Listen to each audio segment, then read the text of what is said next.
I still remember the way his hand slammed against the door, blocking my way out, his chest pressing against my back, his voice low enough to make the walls tremble. "You're not leaving," Jack whispered, his breath hot against my ear. "Not until you admit what you've been feeling." My heart was pounding, my throat dry, and I hated how my body betrayed me. Leaning into him when I should have pulled away. It wasn't supposed to be like this, not with him. But the truth was, I didn't want to go anywhere. I didn't want him to let me go. That night began like any other. The apartment was quiet, the world outside muffled by heavy curtains, and Jack's room carried that warmth I'd always noticed but never admitted I craved. He was older, 24, with that slight beard and dark hair that always felt just right, brown eyes that felt like fire when they locked on me. And me? I was 20, restless, pretending I knew who I was when in reality I was spinning, drawn into him like gravity pulling at the tides. We'd been close for weeks, brushing too near each other in the kitchen, sitting too close on the couch when we could have sat apart, lingering in conversations until silence stretched and one of us had to look away.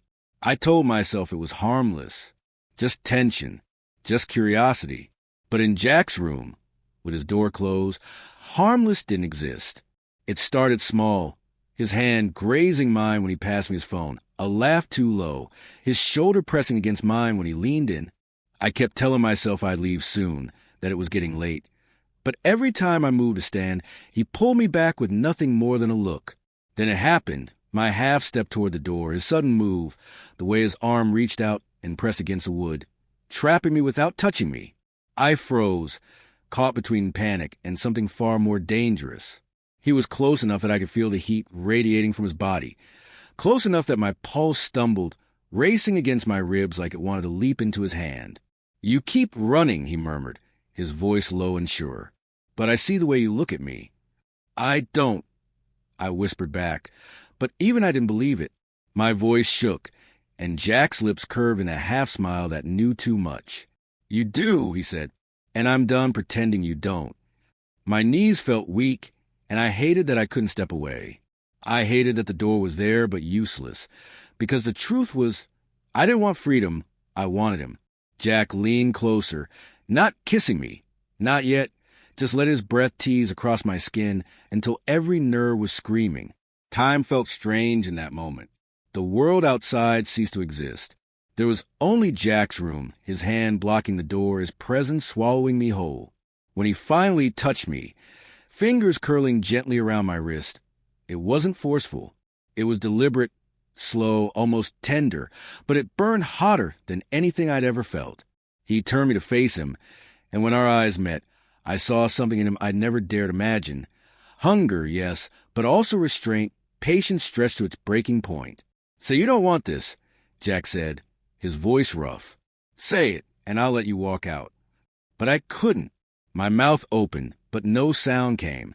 My silence was his answer, and he knew it. He stepped closer, and I felt the wall at my back, his body in front of me, nowhere to go. My hands trembled, and when his fingers brushed against them, I didn't pull away. I laced mine with his. The way his grip tightened, like he'd been waiting for this moment, sent shivers down my spine. And then his lips were on mine. The kiss wasn't gentle. It was urgent, desperate, the kind of kiss that left no room for doubt. I gasped, and Jack deepened it, pulling me closer, his hand sliding to the small of my back. I felt cage claim consumed, and I loved it. My mind screamed that it was reckless, that I shouldn't give in, but my body betrayed me completely, melting against him, aching for more.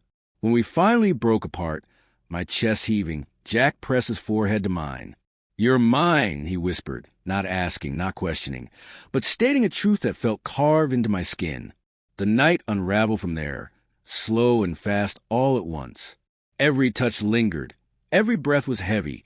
Every moment stretched until it snapped, pulling me deeper into him. He didn't rush. He savored.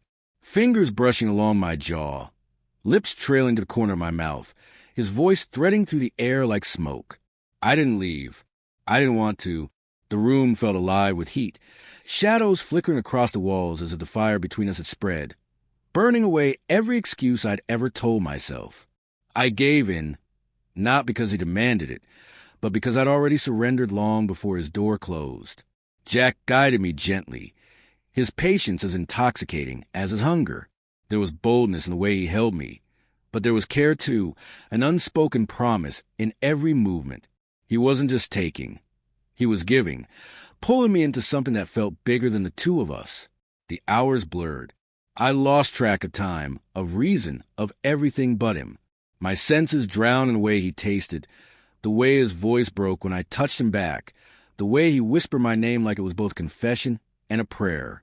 At some point, I realized I wasn't afraid anymore. The fear of what this meant, of what I was admitting, had vanished. All that was left was the truth. Jack had lit something inside me that couldn't be extinguished. When dawn crept through the blinds, painting the room in soft gold, we were tangled together, his arm draped over me, his breath steady against my neck. My body was exhausted, but my chest was light, as though something heavy had finally been lifted. "You're not going anywhere," Jack murmured sleepily, pulling me closer.